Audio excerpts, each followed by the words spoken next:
Très chers auditeurs, il paraît que certaines personnes ont cette sensation de porter un poids qui ne leur appartient pas, tandis que d'autres disent avoir un don naturel hérité du passé. Et si ce que nous portions en nous était l'héritage de notre famille, que ce soit nos blessures ou nos dons naturels? Chacun d'entre nous porte cet héritage du passé et aujourd'hui cet héritage a besoin d'être rendu visible pour que tu puisses t'épanouir comme tu le souhaites. Je te souhaite la bienvenue dans cette nouvelle chronique du médium. Je t'invite à t'installer confortablement avant de commencer cette histoire fabuleuse des héritiers du passé. Bonjour et bienvenue dans les chroniques d'une médium. Je suis Betty Brochet, médium énergéticienne, ton accompagnatrice du monde invisible. Dans ce podcast, je t'emmène au cœur de mes aventures extraordinaires, là où les esprits se manifestent et les âmes se transforment. Que tu sois novice, curieux ou praticien aguerri du monde invisible, chaque épisode est une fenêtre ouverte sur des expériences spirituelles captivantes et des transformations profondes. Je te raconte les histoires fascinantes de ma vie en tant que médium et les récits inspirants des transformations vécues par mes clientes grâce à leur rencontre avec l'invisible. Laisse-toi porter par ces histoires intimes et vibrantes. Ensemble, explorons les dimensions cachées de notre existence et découvre ce monde extraordinaire qui peut tant nous apporter. Abonne-toi dès maintenant pour ne rater aucun voyage. Ouvre grand tes oreilles, tes yeux et toutes tes sensations. Le voyage commence maintenant. Bonjour à toi, bienvenue dans cette nouvelle chronique d'une médium. Alors chronique un petit peu particulière parce que déjà elle annonce un nouveau souffle, un souffle de rentrée. Et puis une chronique qui maintenant est disponible en vidéo sur ma plateforme YouTube. Alors, si tu souhaites avoir cette vidéo et que tu écoutes en ce moment cette chronique en audio, eh bien, il suffit simplement de te rendre sur le lien qui est dans la description de ce podcast. Je te souhaite vraiment la bienvenue dans ce podcast, dans ce nouvel épisode où, eh bien, il s'agit toujours de te révéler les secrets de l'invisible, tout ce qui se passe là où beaucoup de personnes ne peuvent pas aller, non pas parce qu'ils n'en sont pas capables, mais parce que certaines ont des peurs, ont des réticences, et pourtant, ce monde est accessible à tous. Aujourd'hui, j'avais envie de te partager l'histoire d'Igor. Igor, c'est un homme qui est venu me voir parce qu'il sentait en lui des poids qui étaient lourds, qu'il n'arrivait pas à ôter dans sa vie pour qu'il puisse avancer vers ce qu'il désirait. Igor, pourtant, est un homme très ouvert, il a un grand éveil spirituel, il travaille sur lui depuis des années, il est même issu d'une lignée de magnétiseurs, de guérisseurs, et pourtant, malgré son travail personnel, les soins qu'il peut faire sur lui, eh bien, il sentait ce blocage qui était là et qui l'empêchait de vivre sereinement sa vie et d'aller vers ce qu'il désirait profondément. Il faut savoir qu'Igor, je le connais depuis plusieurs années, on s'est rencontrés lors de différentes formations, on n'a jamais vraiment travaillé ensemble, on a eu des discussions assez profondes sur l'invisible, sur cette connexion à ce monde merveilleux, mais on n'a jamais vraiment travaillé ensemble, je ne lui ai jamais offert mes services. Et un matin, j'ouvre mon ordinateur et je reçois un mail d'alerte, d'aide, de demande d'aide où il me disait « Écoute Betty, j'en peux plus, ça fait des années que je travaille sur moi, ça fait des années que je suis ouvert à l'invisible et pourtant, il y a ce truc-là en moi qui coince, qui m'empêche d'avancer bien vers ce que je désire. Aujourd'hui, je désire vraiment accompagner des personnes vers le meilleur d'elles-mêmes, leur donner plein de lumière, les faire sortir de l'ombre. Et pourtant, eh bien, j'y arrive pas. Je me sens coincée dans un truc, je me sens engluée dans un poids et j'ai vraiment le sentiment que tu es la bonne personne pour m'aider à ça. Alors il faut savoir, je ne sais pas si tu le sais, mais que moi, dans l'Académie des médiums, j'accompagne essentiellement des femmes au travers de mes différents programmes comme Luminescence, Orenda ou Magna. Et parfois, exceptionnellement, on va dire, je travaille de manière individuelle avec des personnes où je ressens qu'il y a un grand besoin.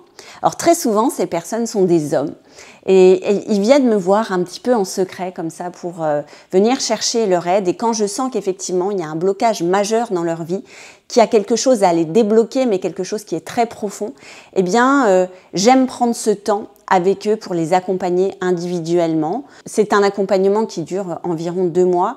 Et là, il va y avoir un switch, un déclic que je vais générer pour justement aller chercher ce qui coince chez eux, chercher ce qu'ils ne veulent pas voir, chercher dans leur profondeur, chercher ce qu'ils ne peuvent pas atteindre eux-mêmes, parce que très souvent, c'est des hommes qui ont un grand éveil spirituel.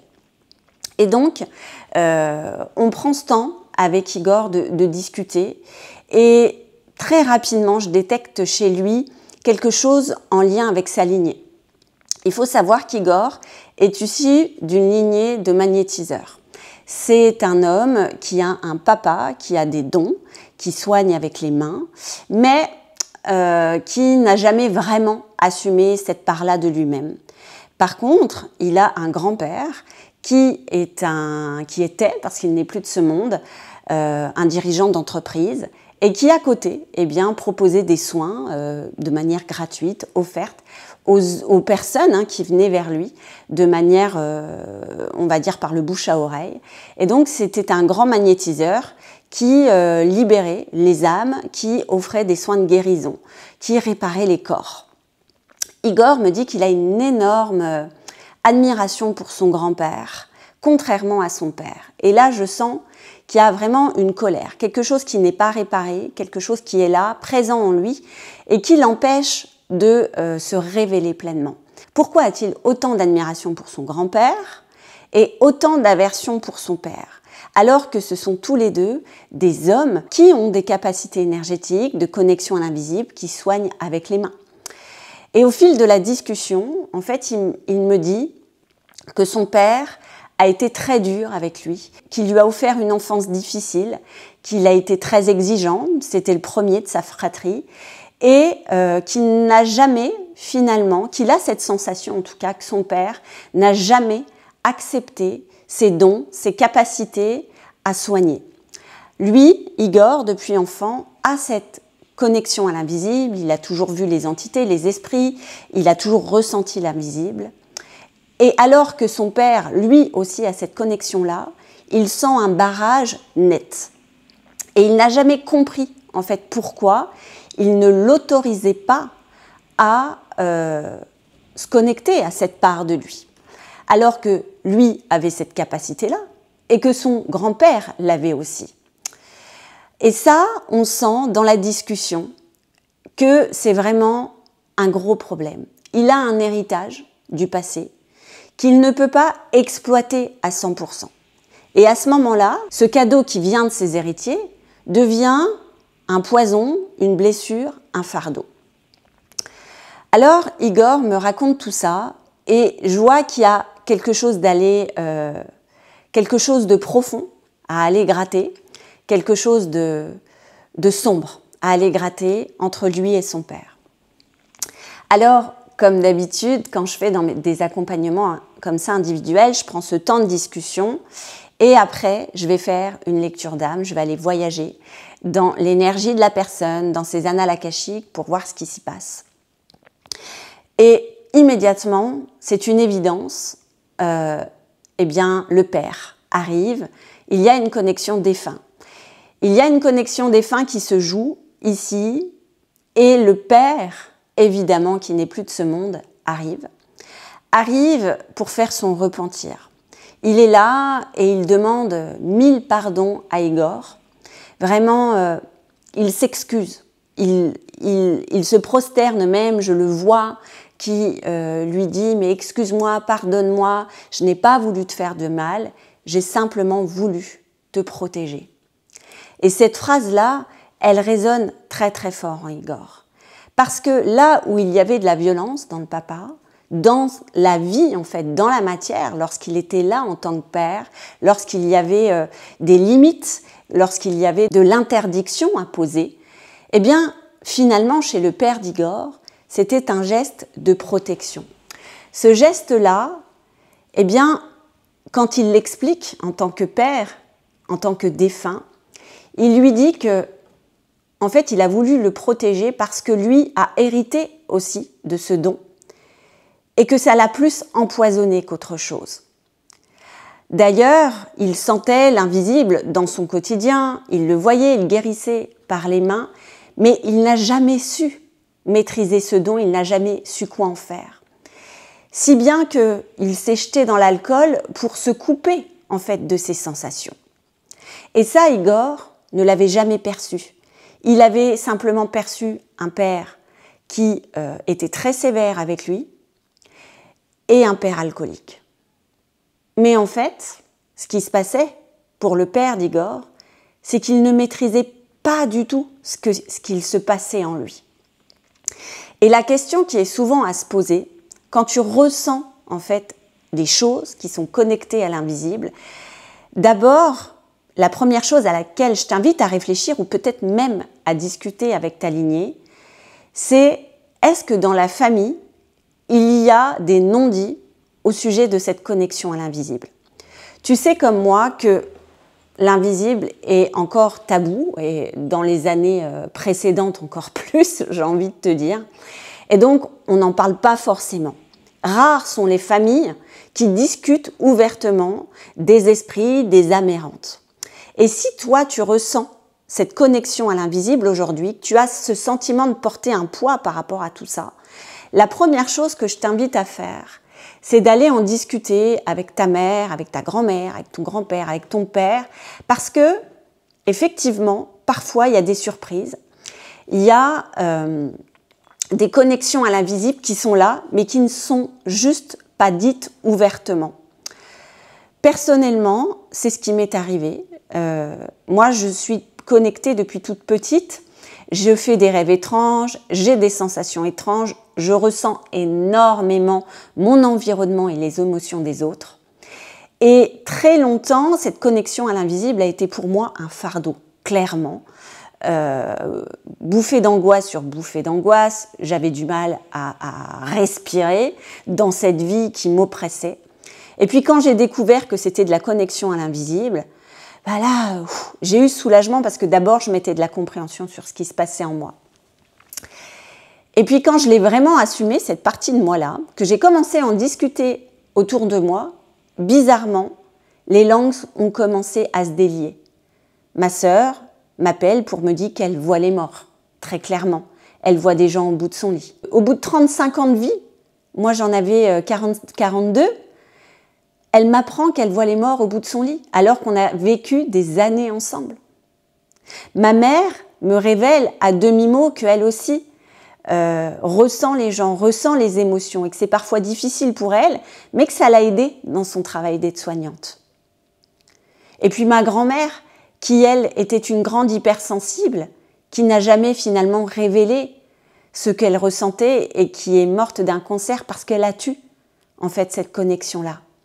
Et finalement, de fil en aiguille, je vois que je fais partie d'une famille de connectés, de gens qui sont hypersensibles. Parce que moi, je me suis autorisée enfin à dire « Hey, les gars, c'est pas un mal d'être connecté à l'invisible. » Donc, la première chose, si toi, tu as cette sensation comme Igor, de porter ce poids-là, d'une connexion à l'invisible, même si c'est révélé comme lui, parce que lui faisait partie d'une famille de magnétiseurs, bah c'est d'en reparler avec ta mère, avec ton père, s'ils sont encore là, avec tes grands-parents, avec ta famille, et de poser en fait carte sur table et dire où est-ce qu'on en est en fait avec ça? Où est-ce que vous en êtes avec cette connexion à l'invisible? Est-ce que vous aussi vous avez des sensations étranges?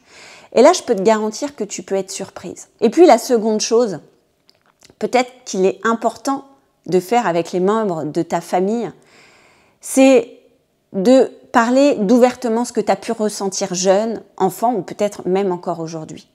Parce que parfois, tout est histoire d'interprétation. L'histoire d'Igor, elle est assez inspirante dans le sens où lui pense que son père lui en veut, que son père veut le couper de l'invisible. Mais en fait, la vérité, elle n'est pas là. La vérité, c'est que son père veut le protéger parce que lui n'a su que faire de ce don. Ça a été pour lui un fardeau et il ne voulait pas que son fils vive la même chose que lui. Alors, il l'a imposé d'aller plutôt dans des métiers tribals comme la police, comme voilà la fonction territoriale où j'applique et du coup, je suis tellement ancrée que je coupe mes connexions. Mais pourquoi il a fait ça? Tout simplement pour le protéger. Et aujourd'hui, si tu as ce sentiment que ta mère, ton père, t'a coupé de quelque chose, ne t'a pas compris sur un élément de ta vie, ce qui va être important, c'est d'avoir cette discussion aujourd'hui. Parce que tu vois, Igor, il a eu sa réponse. Il a eu sa réponse par son père, quand il était dans l'au-delà. Alors oui, le repentir est fait, mais il a fallu attendre 50 ans de vie pour avoir cette explication, cette compréhension. Et pour lui, ça a été un tel soulagement. Il a pardonné à son père, il n'y avait plus de colère. Il n'y avait plus d'émotions négatives. Et quand tu avances avec ce point en moins, franchement, c'est plus facile d'accéder à ce que tu désires. Alors voilà, dans cet épisode, c'est vraiment ce que je voulais te partager sur l'histoire des héritiers, sur l'héritage de notre passé. Parce que là où on croit parfois porter des fardeaux, il y a juste un problème de compréhension et aussi d'interprétation.